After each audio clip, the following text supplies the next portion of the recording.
अर्हन्ताणं नमो सिद्धाणं नमो आयर्याणं नमो वज्रायाणं नमो लोये सव्वसाऊणं ऐसो पंच नमो यारो सव्वपावपनासनो मंगलाणं च सव्यसिं परमं होई मंगलम् चत्तारि मंगलम् अर्हन्ता मंगलम् सिद्धा मंगलम् साहु मंगलम् केवली पन्नतो धम्मो मंगलम् चत्तारि लोगुत्तमा अर्हन्ता लोगुत्तमा सिद्धा लोगुत्तमा साहु लोगुत्तमा केवली पन्नतो धम्मो लोगुत्तमो चत्तारि शरणं पवज्जामि अर्हन्ते शरणं पवज्जामि सिद्धे शरणं पवज्जामि साहु शरणं पवज्जामि केवली पन्नतं धम्मं शरणं प्रव्रजामि। बालबोध पाठमाला भाग 2 को आधार बनाकर जैन धर्म की आधारभूत बातें सीखने संबंधी हमने एक छोटा सा अभियान छेड़ रखा है। छोटी छोटी सी बातें यदि हम सीख लेंगे तो जनागम के बड़े बड़े ग्रंथों को पढ़ने में सुविधा रहेगी, आसानी रहेगी। इस संदर्भ में हम बहुत सारे विषयों की चर्चा कर चुके हैं। कषाय, पाप, इसके अलावा भी दिनचर्या, देवदर्शन की विधि, नमोकार महामंत्र, चत्तारी मंगल पाठ आदि बहुत विषयों की चर्चा की। और एक विषय को मैं आज वापस आप लोगों के सामने थोड़ा सा ध्यान आकर्षित कराना चाहता हूँ, जिसका नाम था जीव और अजीव। यद्यपि आज प्रसंगानुसार अपने को चर्चा करनी है 4 गतियों के संदर्भ में। पाठ का नाम है गतियाँ, 5वां पाठ है। गति शब्द तो सुना है हमने सबने, अनेक बार सुना है, गति गति गति। अभी गति होता क्या है? गति कहते किसको है? गति का स्वरूप क्या है? कितनी होती है गतियाँ? उस गति की परिभाषा क्या है? माने जब तक हम इसकी थोड़ी सी गहराई में नहीं जाएंगे तब तक वो मर्म समझ में नहीं आएगा। कितना भी बार गतियों शब्द का प्रयोग करते रहो।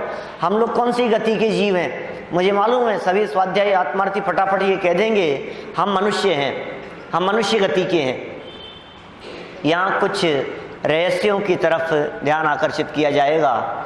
गहराई से समझना, हम मनुष्य हैं या हम जीव हैं, नक्की करो पहले। तुम मनुष्य हो या तुम जीव हो? कौन है हम? मनुष्य। बात तो यहां से शुरू हुई, बात तो उन पंक्तियों से शुरू की गई जो पंक्तियां हमने अनेक बार बोली है और अनेक बार सुनी है। जिन मंदिर से हम सब बाहर निकले हैं पूजन करके, और पूजन करने वालों ने ये पंक्तियां कभी न बोली और न सुनी हो, यह बात तो असंभव जैसी दिखती है। कौन सी पंक्ति से बात शुरू हुई? पिता और पुत्र का संवाद है। पुत्र ने पूछा, पिताजी आज मंदिर में सुना कि चारों गति के माही प्रभु दुख पायो मैं घणो। ये चारों गतियां क्या है जिनमें दुख ही दुख है? आपने बोली है पंक्तियां, चारों गति के माही प्रभु दुख पायो मैं घणो, मारी दीन तणी सुन वीनती। कहाँ पढ़ी है सभी लाइनें? आदिनाथ भगवान की पूजन, आदिनाथ भगवान की पूजन की जयमाला की ये बहुत प्रसिद्ध पंक्तियां हैं, जिसमें हमने ये बात अनेक बार पढ़ी सुनी है। लेकिन यदि आपसे ये पूछा जाए कि ये गतियां कौन सी हैं, चारों गति के माई, तो शायद नाम कईयों को नहीं पता। उन गतियों का क्या स्वरूप है, उन गतियों में कौन रहता है, कौन से जीव कौन सी गति में आते हैं, गति की परिभाषा क्या है, गति कहते किसको हैं? बोलो, जानते हैं हम लोग गति किसे कहते हैं? ये देखो यहाँ इन्होंने बात प्रारंभ की। बेटा, गति तो जीव की अवस्था विशेष को कहते हैं। ये गति की परिभाषा याद रखना। परिभाषाएं याद रखने के ऊपर मैं शुरू से जोर दे रहा हूँ। यदि आप परिभाषाएं याद नहीं रखेंगे तो अपना ये कोर्स पूरा हो जाने के बाद भी वही हाल जैसे पहले थे। जीव की परिभाषा, अजीव की परिभाषा, तीर्थंकर की परिभाषा, भगवान की परिभाषा, वीतरागी की परिभाषा, सर्वज्ञ किसे कहते हैं, पाप की परिभाषा, कषाय किसे कहते हैं, मिथ्यात्व की परिभाषा, राग द्वेष की परिभाषा, याद है क्या सब? हैं थोड़ी थोड़ी तो मुझे मालूम है सबको निकल रहा है, थोड़ी थोड़ी पूरी तो नहीं लेकिन थोड़ी थोड़ी तो होगी। सब याद करते जाइए। गति किसे कहते हैं, परिभाषा दोहराएंगे सब यहाँ। गति किसे कहते हैं? जीव की अवस्था विशेष को गति कहते हैं। बोलिए, हार जाओ, पीछे रिपीट करना। जीव की अवस्था विशेष को गति कहते हैं। जीव की अवस्था विशेष को गति कहते हैं। समझ में आई क्या कुछ बात? ये गति जिसे हम कह रहे हैं, ये गति जीव नहीं है, एक अवस्था है, एक विशिष्ट अवस्था का नाम गति है। जीव किसी गति वाला नहीं होता, लेकिन जीव की एक विशेष प्रकार की अवस्था। यद्यपि जीव की अवस्थाएं बहुत प्रकार की हैं, जीव अनेक अवस्थाओं में रहता है, लेकिन उन सभी अवस्थाओं को मुख्य रूप से 4 भागों में बांट दिया। मुख्य अवस्थाएं 4 है। देखिए, जीव संसार में मोटे तौर पर 4 अवस्थाओं में पाया जाता है। मोटा मोटा यदि विभाजन कर देवें, शारीरिक रूप से यदि विभाजन कर देवें, तो ये जीव कितने भागों में, कितने रूपों में इस संसार दशा में पाया जाता है? तो कहा 4 अवस्थाओं में पाया जाता है। उन्हें ही 4 गतियां कहते हैं। गति शब्द की परिभाषा क्या कही सात्विक? किसे कहते हैं? जीव की अवस्था विशेष को गति कहते हैं। और मोटे तौर पर 4 अवस्थाओं में जीव पाया जाता है। हम लोग कौन है? जीव। ये तो पहले पढ़ चुके हैं ना, पहले भाग में। हम जीव हैं, शरीर अजीव है। तो ये जो अवस्थाएं हैं, मोटे तौर पर जिसका बंटवारा किया है, ये शरीर के आधार पर बंटवारा है। क्या कहा? गति जो है ना, ये गति शरीर की अवस्था है, ये गति शरीर के रूपों का नाम है। गति जीव की अवस्था को कह रहे हैं, लेकिन वो जीव की अवस्था शरीर के आधार पर विभाजित है। जो विशेष अभ्यासी लोग हैं, वे इस बात को भली प्रकार जानते हैं कि हमें जो शरीर की प्राप्ति हुई है, हमें जो शरीर की प्राप्ति होती है, हमारे जो शरीर की संरचना होती है, हमारा जो शरीर बनता है, उसमें नाम कर्म सहयोगी होता है। एक कर्म है विकास जी, उस कर्म का नाम क्या है? नाम कर्म। नाम कर्म, वो नाम कर्म सहयोगी है। किस चीज में सहयोगी है वो नाम कर्म? शरीर की संरचना में, शरीर के बनने में। शरीर की जितने भी काम होते हैं, उन सारी शरीर की परिस्थितियों में कौन? नाम कर्म। ध्यान रहेगा बेटा, तुम्हारे लिए कह रहा हूं सारी बात। क्या गौरव जी, शरीर किससे बना है? किसने इसमें सहयोग प्रदान किया है? शरीर का जनक कौन, निर्माता कौन, संरचनाओं की व्यवस्थाओं को देखने वाला कौन? कौन सा कर्म? नाम कर्म। इसका मतलब यह है नहीं, वो संयोगों से संबंधित है, उनमें और दूसरी बातें हैं। यहां शरीर संरचना की चर्चा चल रही है। शरीर में टिके रहने की बात करेंगे तो आयु कर्म की बात करेंगे, वेदना की बात करेंगे, अनुकूल और प्रतिकूल संयोगों की बात करेंगे तो फिर वेदनीय कर्म हो जाएगा, वो भी अघातीय कर्म है। और यदि कुल की अपेक्षा से बात करेंगे, उच्च कुल नीच कुल की अपेक्षा से, तो फिर उसे गोत्र कर्म कह देंगे। शरीर किससे बना है? एक मार्मिक बात कहता हूं और गहरे अभ्यासियों के लिए, नाम कर्म से शरीर नहीं बना, शरीर बनने में नाम कर्म का उदय निमित्त है। नाम कर्म कार्माण वर्गणाओं का नाम है ना सब, क्यों? और शरीर संरचना कौन सी वर्गणाओं से? आहार वर्गणाओं से। तो नाम कर्म से शरीर नहीं बना, क्योंकि नाम कर्म तो कार्माण वर्गणाएं हैं। ये शरीर कार्माण वर्गणाओं की संरचना नहीं है, ये तो आहार वर्गणा की संरचना है। फिर भी निमित्त रूप में ये शरीर नाम कर्म के उदय के निमित्त से बनाए। आंखें कैसी होगी, हाथ पांव कैसे होंगे, हैं गोरा काला मोटा पतला लंबा चौड़ा, इन सब में कौन सहयोगी है? नाम कर्म। तो हमारे ऊपर से वो फेयर एंड लवली लगाने से सफेद होगा कि नहीं होगा? हैं ऊपर से कौन से साबुन से, कौन से क्रीम पाउडर ऊपर से लगाएं कि हम थोड़े गोरे हो जाएं? हैं नाम कर्म का काम है भैया। तुम्हें देखने की जरूरत नहीं है, ये शरीर तुम्हारे हिसाब से नहीं चलता।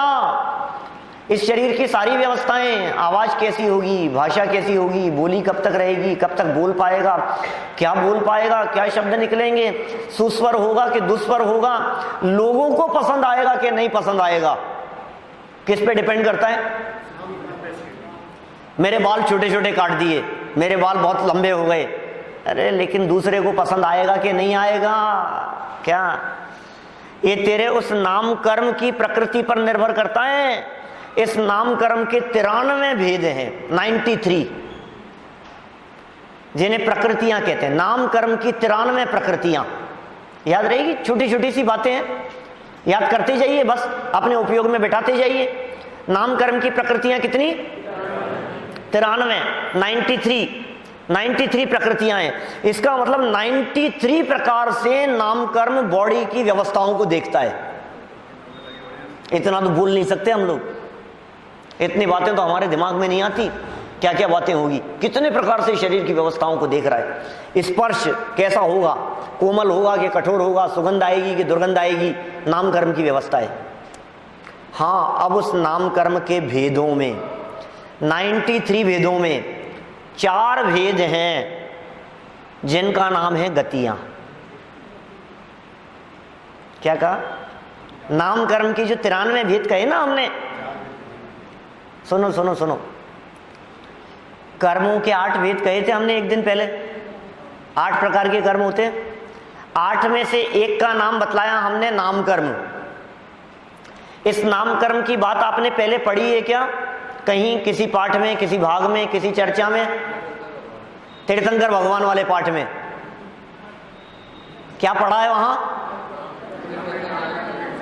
तीर्थंकर किसे कहते हैं? तीर्थंकर की परिभाषा याद है?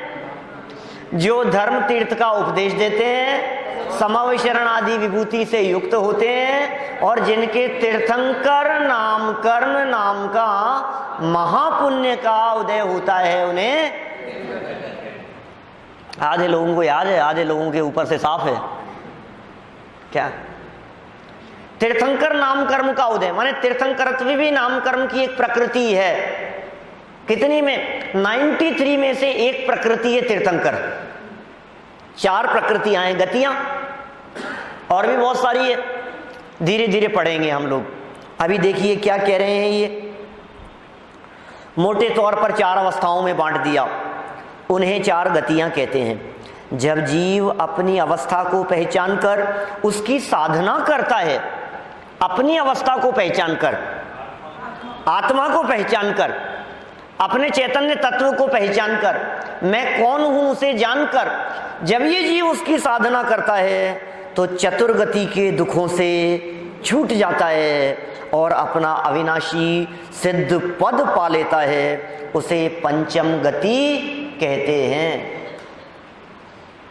पंचम गति कहते हैं कि साहब हमने तो 4 ही गतियां सुनी थी, ये पंचम गति क्या चीज है? गतियां 4 होती है कि 5 होती है? मोटे तौर पर 4 ही गतियां हैं।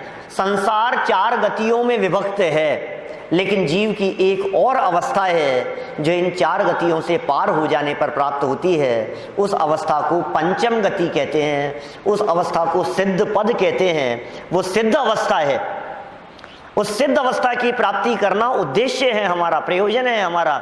जैन धर्म को जानने और समझने का प्रयोजन क्या है? हम जैन धर्म को क्यों जानना चाहते हैं? हम जैन धर्म को क्यों समझना चाहते हैं? इस जैन धर्म को जानने और समझने का प्रयोजन क्या होगा? बोलो। अपने आत्मा को जानना। अपने आप को जानने के लिए सबको तो जाना, निज को न जाना, कैसा ज्ञान धारी तूने आपा न पहचाना। सबको जानता है, अपने आप को नहीं जानता है। अपने को जानना क्या, ये जैन दर्शन का सार है, ये जैन दर्शन का रहस्य है।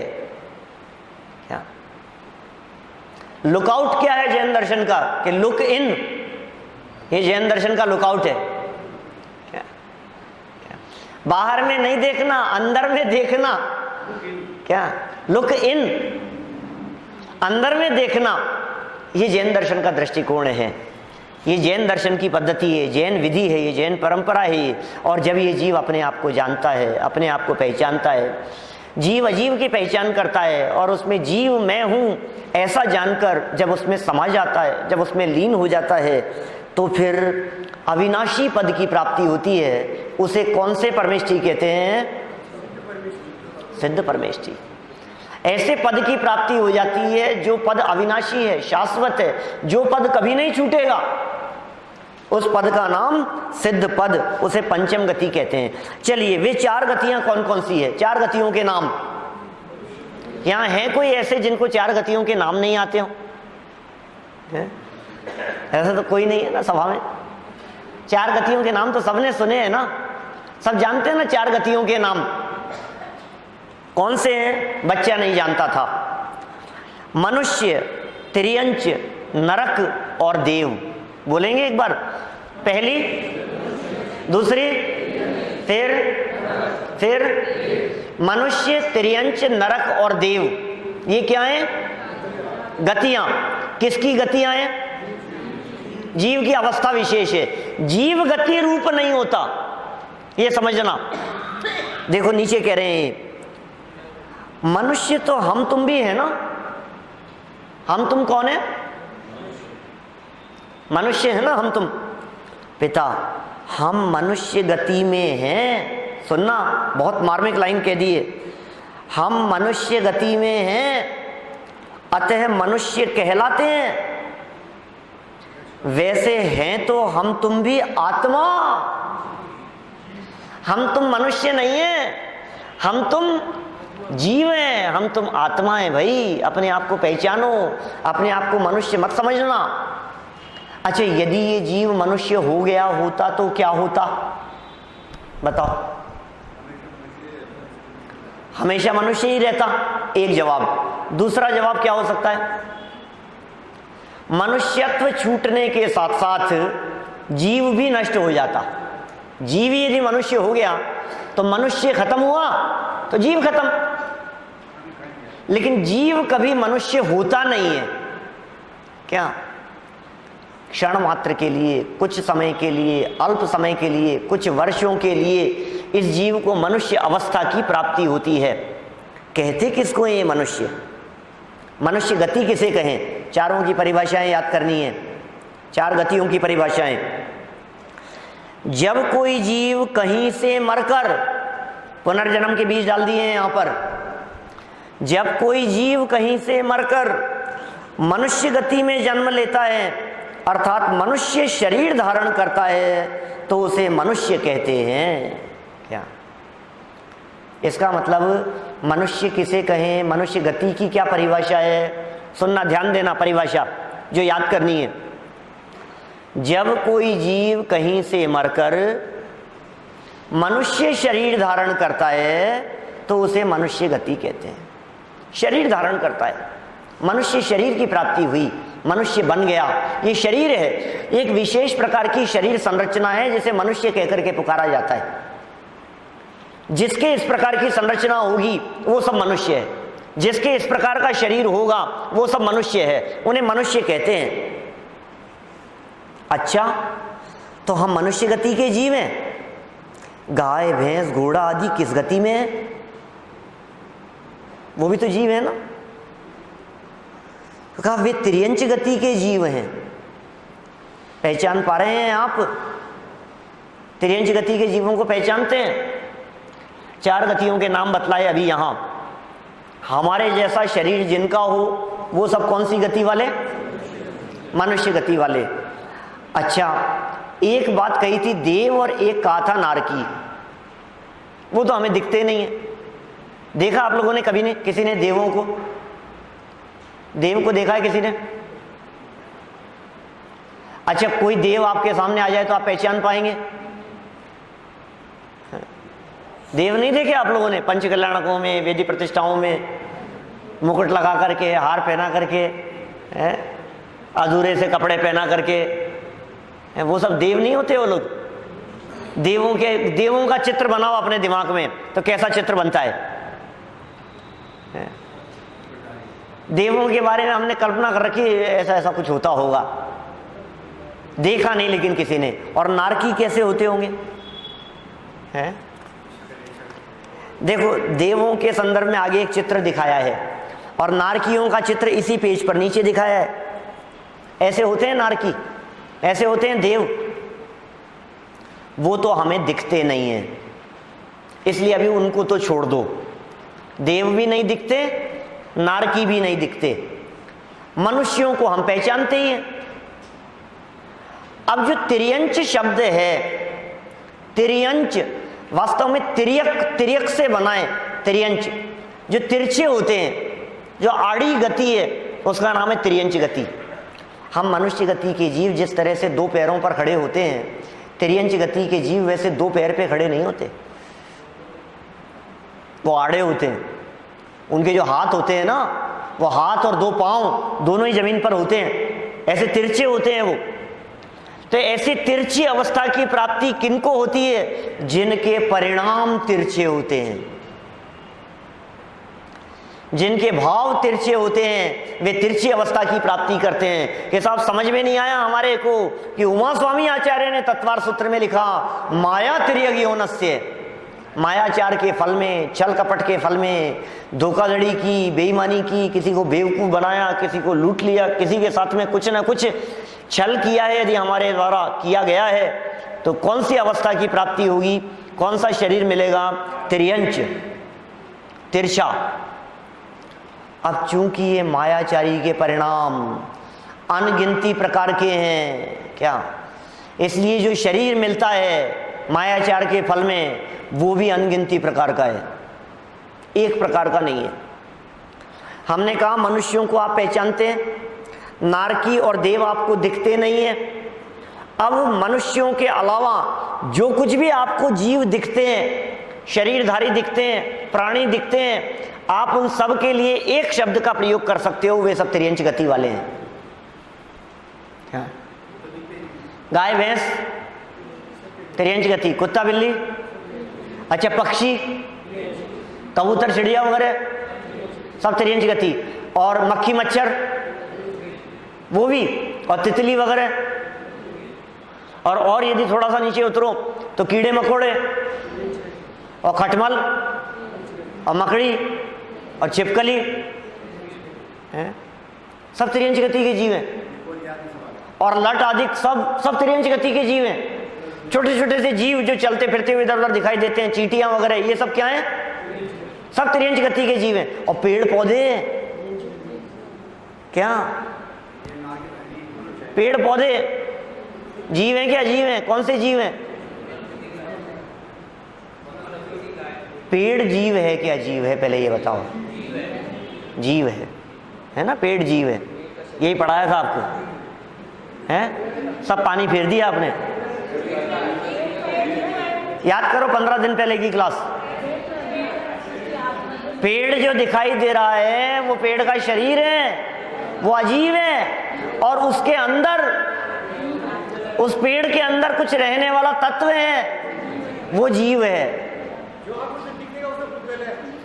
आंखों से दिख रहा है वो जीव नहीं है, उस शरीर के अंदर रहने वाला एक तत्व है, वो जीव है।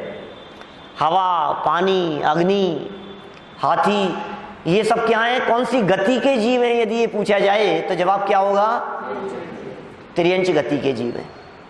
ठीक है, देखो पढ़ते हैं यहाँ कैसी बातें कह रहे हैं। हाँ देखिए, वे तिर्यंच गति के जीव हैं। कौन?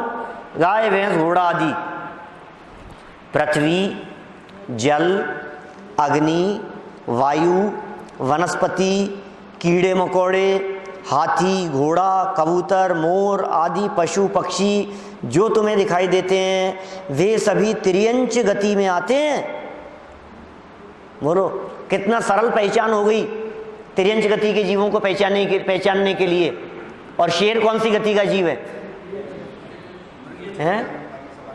शेर कौन सी गति का जीव है?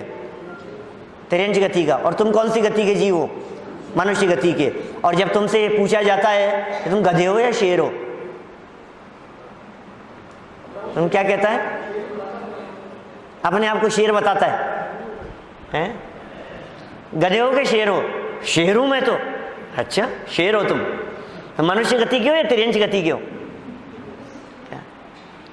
जब हम छोटे थे और किसी से ऐसा पूछते थे और वो शेर कहता था तो हम तुरंत कहते थे आखिर हो तो जानवर ही, तो तुम मनुष्य नहीं हो।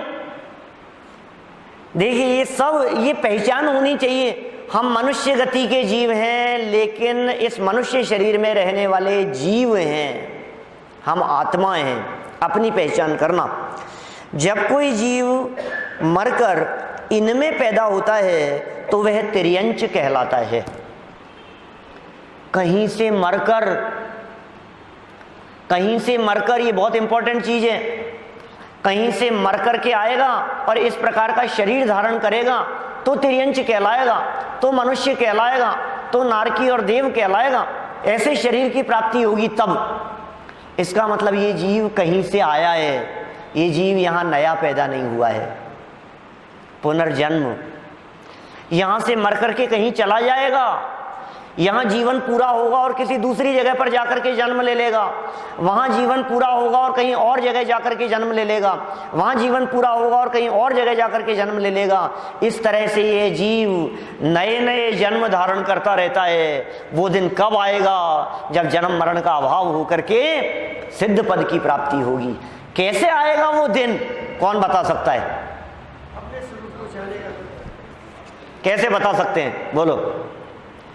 जब ये जीव अपने स्वरूप को जानकर, पहचान कर, क्या उसकी साधना करता है, अपने आत्मा को पहचान कर उसकी साधना करता है, तो चतुर्गति के दुखों से छूटकर अपना अविनाशी सिद्ध पद पा लेता है। उसे पंचम गति कहते हैं। क्या? पंचम गति की प्राप्ति हो जाती है। जाति स्मरण तो ज्ञान का प्रकार है।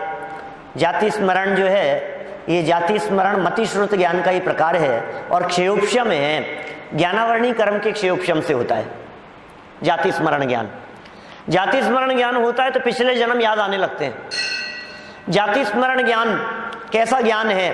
अभी रिसेंट में जाति स्मरण के संदर्भ में चर्चा काफी चली है ना? काफी लोगों ने देखा है श्रीमद् राजचंद्र जी के जीवन चरित्र को, है ना? उसमें कितने भवों के जाति स्मरण की बात कही गई। जाति स्मरण, ये समझ लेना, जाति स्मरण नियम से पास्ट का ज्ञान है, फ्यूचर का नहीं होता। जाति स्मरण, स्मरण शब्द ही इस बात को दिखा रहा है, स्मृति पर आधारित है। जाति स्मरण, स्मरण मतलब याद आ गया, पिछला याद आ गया, पिछले अपने भव याद आ गए, उसका नाम है जाति स्मरण। हो सकता है ऐसा? ये जो उपलब्धि है तो कोई बहुत बड़ी उपलब्धि नहीं है। क्या करना है, जान के क्या करोगे, ये संभव नहीं लगता। नहीं, ऐसा तो नहीं कह सकते, उसके बिना भी हो जाता है। बहुत से तीर्थंकरों को उसके बिना भी हो गया। हर दीक्षा लेने वाले को जाति स्मरण ज्ञान हो ये जरूरी नहीं है। अपने तीर्थंकरों में से कई तीर्थंकरों ने जाति स्मरण ज्ञान के आधार पर दीक्षा हुई, उनकी वैराग्य हुआ उनको। जाति स्मरण ज्ञान होने पर भी वैराग्य नहीं हुए, ये भी संभव है। जाति स्मरण ज्ञान होने के बाद में भी अपने स्वरूप को न जाने, ये बात भी संभव है। ये जाति स्मरण ज्ञान तो तिर्यंच गति के जीवों को भी हो जाता है। ये जाति स्मरण ज्ञान तो नारकी जीवों को भी हो जाता है। ये जाति स्मरण ज्ञान कोई बहुत बड़ी चीज नहीं है। ये जाति स्मरण ज्ञान तो जैन अजैन को भी हो जाता है। एक रिसर्च के आधार पर वर्तमान में इस धरती पर 200 से ज्यादा ऐसे केस सामने आ चुके हैं, रिसर्च के आधार पर बतला रहा हूं, जिनमें लोगों ने अपने पुनर्जन्म को जानकर वहां के बारे में उल्लेख किए और बतलाए। नेट पर सर्च करेंगे तो आपको सारी बातें मिलेगी, इंटरनेट पर, गूगल पर देखना। 200 से ज्यादा घटनाएं ऐसी घट चुकी है इस धरती पर ये डेटा तो मैं 10-15 साल पुराना बतला रहा हूं, 10 साल कम से कम 15 साल पुराना। कैसी घटनाएं, किसी गांव में किसी बच्चे का जन्म हुआ, जन्म होने के बाद साल 2 साल बाद में जब वो बच्चा बोलने लगा तो ऐसी ऐसी बातें कहने लगा जो बातें बिल्कुल अद्भुत थी। और ये कैसी बातें बोल रहा है, ये कहाँ की बातें बतला रहा है, ये अपना क्या नाम बतला रहा है, ये कौन सा परिचय दे रहा है, ये कहाँ के गांव की बात कर रहा है, ऊट-पटांग बातें। और आपको जानकर के आश्चर्य होगा जब उस 2 साल के बच्चे के द्वारा कही गई बात के आधार पर, जिसका नाम उसके माँ बाप ने कभी नहीं सुना, ऐसी जगह पर जाकर के देखा गया तो बिल्कुल सत्य प्रतीत हुआ। वो अपनी सारी बातें बतलाता है पिछले जन्म की, मैं ऐसा था, मैं यहाँ था, ये मेरे पिताजी थे, ये घर था, मैं ऐसे ऐसे यहाँ जा रहा था, ऐसा हुआ, फिर मैं यहाँ कुएं में गिर गया था। सारी बातें सत्य बतलाता है वो, सच्ची घटनाएं। इससे सिद्ध होता है कि पिछले जन्म में उसको उस अवस्था की प्राप्ति हुई थी जिसको छोड़ करके, जहाँ से मरकर ये जीव वर्तमान में इस अवस्था में आया है। ये जाति स्मरण ज्ञान भी, गतियों की चर्चा भी, ये जीव के अनादि अनंत पने की सिद्धि करती है। इससे हमारे को जीव का स्वरूप ख्याल में आता है, मैं अनादि अनंत हूं भाई साहब, मैं त्रिकाली हूं, मैं अविनाशी हूं, मेरे को कोई मार नहीं सकता, मैं कभी मरता नहीं हूं, दुनिया की कोई ताकत मुझे मार नहीं सकती है, मुझे नष्ट नहीं कर सकती है, तलवार मुझे काट नहीं सकती है, बंदूक की गोलियां मुझे मार नहीं सकती है, मुझे बम से उड़ाया नहीं जा सकता है। आप कल्पना करो मैं कैसा तत्व हूं। क्यों? क्योंकि अवस्था बदल जाएगी, क्या फर्क पड़ गया। इसने मुझे बम से उड़ाया, क्या बम से उड़ाया इसने सोचा उसने मुझे उड़ा दिया। अरे मुझे क्या उड़ा दिया, शरीर नष्ट हो गया और मैं चले गया दूसरी जगह पर। क्या शरीर बदल गया, क्या फर्क पड़ गया उससे। ये सोच रहा है मुझे मार दिया, मैं मरता ही नहीं हूं कभी, ऐसा मेरा स्वरूप है। सोचो, आप कल्पना करो, ऐसा एकदम उड़ा देते हैं ऐसे। और ये जो टीवी में दिखाते हैं ना उड़ते हुए, क्या ये हमने देखा हॉलीवुड स्टूडियो में, अमेरिका में, ऑरलैंडो में, वहाँ डिज्नी में, वहाँ उसका ऐसा दिखाते हैं सारा सब। तो वो उसमें हमारे को जैसे घूमते हुए किसी जगह पर बैठे, तो जहाँ हम जाकर के बैठे उन्होंने हमको शूट किया और फिर वहाँ से हमारे को ले गए अंदर एक ट्रेन में और वहाँ मूवी दिखाई और उस मूवी में हमको बैठा हुआ दिखाया। अब बैठा हुआ दिखाने के बाद में एक विस्फोट हुआ और मर गए एकदम। ये क्या हुआ? उस विस्फोट के अंदर चिथड़े उड़ गए। ये क्या हुआ? ये ऐसे दिखाते हैं टीवी में। तो असली तो है नहीं वहां, ये सब नकली है काम। ऐसे ही हम कह रहे हैं जो तुम्हें मरता हुआ दिखाई दे रहा है वो मरा ही नहीं है। असली काम तो ये जिसको मरता हुआ दिखाया जा रहा है वो तो निकल करके कहीं दूसरी जगह चला गया है। आप समझ रहे हो कि मर गया है। जीव कभी नहीं मरता, अवस्थाएं बदलती रहती है। शरीर की विशिष्ट प्रकार की अवस्था उसे गति कह करके पुकारा गया है। हम सब मनुष्य गति में हैं, लेकिन यदि अपने आप को मनुष्य ही मानते रहेंगे तो शायद उस तत्व की उपलब्धि नहीं हो पाएगी जो जनागम का रहस्य है। इसलिए अपने आप को मनुष्य मानना छोड़ो, अपने आप को तिर्यंच मानना छोड़ो।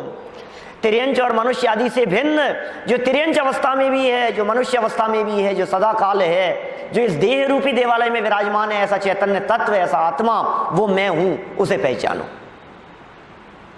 समझ में आ रही है बात? 4 गतियों में सबसे ज्यादा जीव कौन सी गति में? तिर्यंच गति में। एक इंद्रिय भी तिर्यंच गति में है। पृथ्वी का एक, जल का एक, अभी कहा ना, पृथ्वी भी एक इंद्रिय में है, जल का एक भी एक इंद्रिय जीव है, अग्नि का एक, वायु का एक, वनस्पति का एक, यहां तक कि निगोदिया जीव, 2 इंद्रिय जीव, 3 इंद्रिय जीव, 4 इंद्रिय जीव। एक इंद्रिय से लेकर 4 इंद्रिय तक के जीव तो सभी 100%,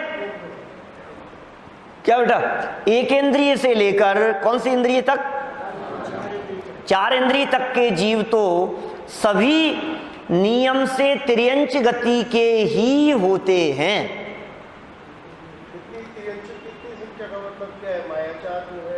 हाँ, स्वभाव नहीं कह सकते, मायाचारी प्रवृत्ति है। क्या मायाचार अधिक दिखाई देता है, ऐसा ही है स्वरूप। सच में तो अपने स्वरूप को नहीं जानना और अपने आप को दूसरे रूप में शो करना, ये मायाचारी है।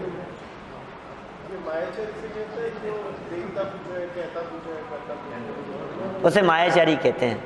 बात सही है।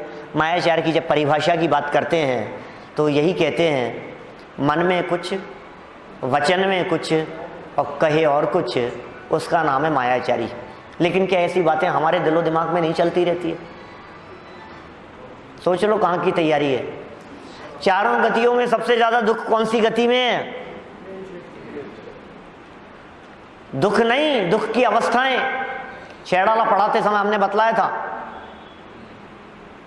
छेड़ाला पढ़ते समय पहली ढाल में किस बात का वर्णन है भाई साहब? चारों गतियों के दुखों का, यही पढ़ाया था। 15 दिन पहले कहीं भूल गए क्या? तो इतने महीनों पहलों का किसको याद होगा? पहली ढाल में 4 गति के दुखों का वर्णन यही तो पढ़ा है साहब हमने। क्या बात कर रहे हो साहब, आप ऐसा कैसे कह रहे हो? छेड़ाला खोल करके दिखा दें आपको। आप दौलत राम जी की छेड़ाला की बात कर रहे हो ना? क्या उसकी पहली ढाल में तो 4 गति के दुखों का वर्णन है साहब। हमने तो पढ़ी है पूरा अच्छी तरह से। आपने नहीं पढ़ी है, आपने गलत फहमी से पढ़ी है। आपने उसको पढ़ने की जो स्टाइल होती है उससे नहीं पढ़ा। क्या बात कर रहे हो? सुनना, वापस सुनना वो प्रवचन तो समझ में आएगा आपको। छेड़ाला की पहली ढाल में 4 गति के दुखों का वर्णन नहीं है, क्योंकि 4 गतियों में कहीं भी दुख नहीं है। तो फिर किस बात का वर्णन है? 4 गति में ये जीव कैसे कैसे दुख भोगता है, भुगतता है, उन सब परिस्थितियों का वर्णन है। क्या फर्क समझना भैया। जीव और अजीव को पहचान लोगे तो ये बारीक बातें समझ में आएगी, ये मूल बातें ख्याल में आनी चाहिए। नरक गति में दुख है या नहीं है? अच्छा, मनुष्य गति में दुख है या नहीं है? बताओ। मनुष्य, चारों गतियों में दुख कह रहे हो ना आप, तो मनुष्य गति में दुख है या नहीं है? क्यों साहब, चावड़ा जी साहब, मनुष्य गति में दुख है या नहीं है? है? दुखी हो आप?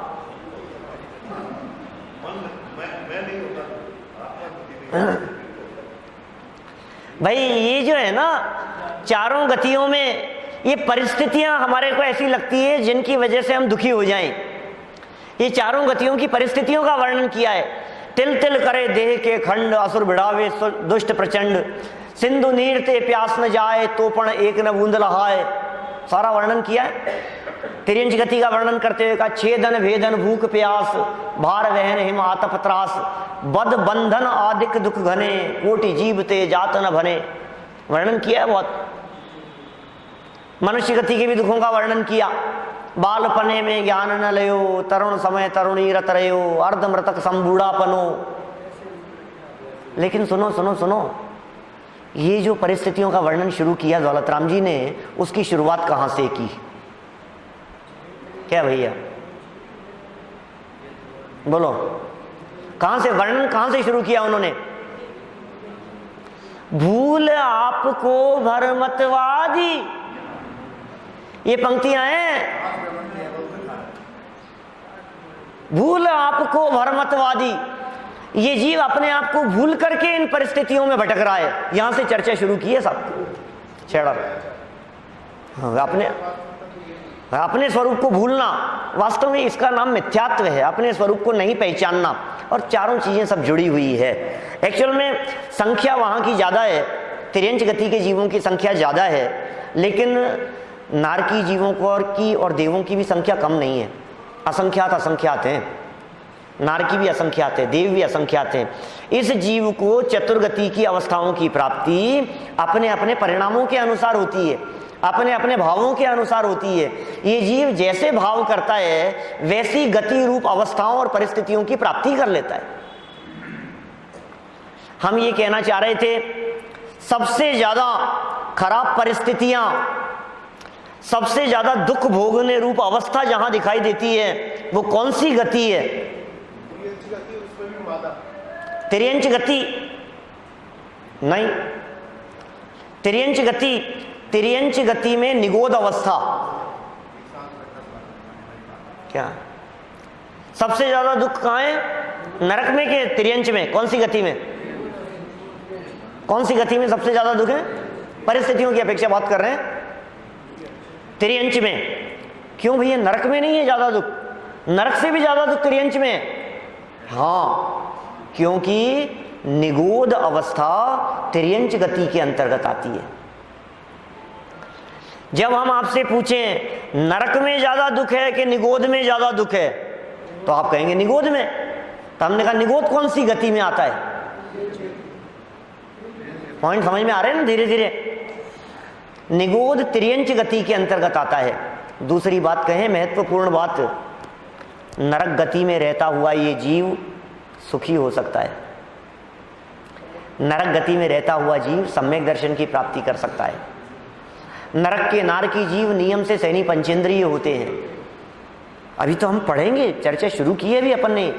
क्या नरक में ये जीव अपने आत्मा को पहचान सकता है, अपने आप को जान सकता है। दौलत राम जी का एक बहुत प्रसिद्ध भजन है, चिन्मूरत द्रग धारी की मोहे रीत लगत है अटापटी, बाहर नार की कृत दुख भुगते अंतर सुख रस गटागटी, चिन्मूरत द्रग। चैतन्य मूर्ति पर जिसकी दृष्टि है, जिसने अपनी दृष्टि दी है, उस पर जिसकी दृष्टि है, उसकी अटपटी रीति है, बाहर में नरक की अवस्थाओं को और दुखों को भोगता हुआ दिखाई देने पर भी अंदर में सुख रस का पान करता है। सम्यक दृष्टि जीव नरक की परिस्थितियां होते हुए भी दुखी नहीं है। खाने पीने को नहीं मिल रहा है और दुखी नहीं है। शरीर के टुकड़े टुकड़े किए जा रहे हैं और दुखी नहीं है। क्यों? क्योंकि वो अपने आप को शरीर से भिन्न अनुभव करता है। इसका मतलब दुख का कारण शरीर नहीं, शरीर के प्रति अपनापन है। दुख का कारण शरीर की अवस्थाएं नहीं, शरीर को अपना मानना है, शरीर के प्रति तन्मयता है, शरीर के प्रति एकत्व बुद्धि है, वो दुख का कारण है। देखो जरा ये क्या कह रहे हैं यहां, जब कोई जीव कहीं से मरकर इनमें पैदा होता है तो वह त्रियंच कहलाता है। जब मनुष्यों को छोड़कर दिखाई देने वाले सभी त्रियंच हैं तो फिर नारकी कौन है? क्या प्रश्न उठाया? बालक का प्रश्न है, क्या बात कर रहे हो? मनुष्यों को छोड़कर सब त्रियंच हैं। हाथी, घोड़ा, कुत्ता, बिल्ली, भैंस, भेड़, बकरी, चिड़ियाघर में चले जाओ, जितने दिखते हैं प्राणी सब त्रियंच गति के। हिरण भी त्रियंच गति का जीव है, और मेंढक भी। क्या बात कर रहे हो आप? मेंढक तो नहीं होगा। और गेंडा है, और जिराफ, सभी त्रियंच। मतलब अनगिनती प्रकार दिखाई दे रहे हैं अपने को। सबकी शरीर संरचनाएं अलग अलग प्रकार की। गधा भी त्रियंच गति जीव का, और समझ लो आप चूहा भी त्रियंच गति का जीव, बिल्ली भी त्रियंच गति का जीव। ये कह रहे हैं यहां कहीं से मरकर। इसका मतलब इन अवस्थाओं की प्राप्ति आपको भी कभी हुई है। और सावधान रहना, यदि अभी नहीं संभले, अभी यदि नहीं सुधरे, अभी यदि अपने को नहीं पहचाना, अभी यदि अपने को नहीं समझा, अपने स्वरूप को, तो वो दिन दूर नहीं है कि वापस इन अवस्थाओं की प्राप्ति हो जाए। अवस्थाएं बदलती रहती है।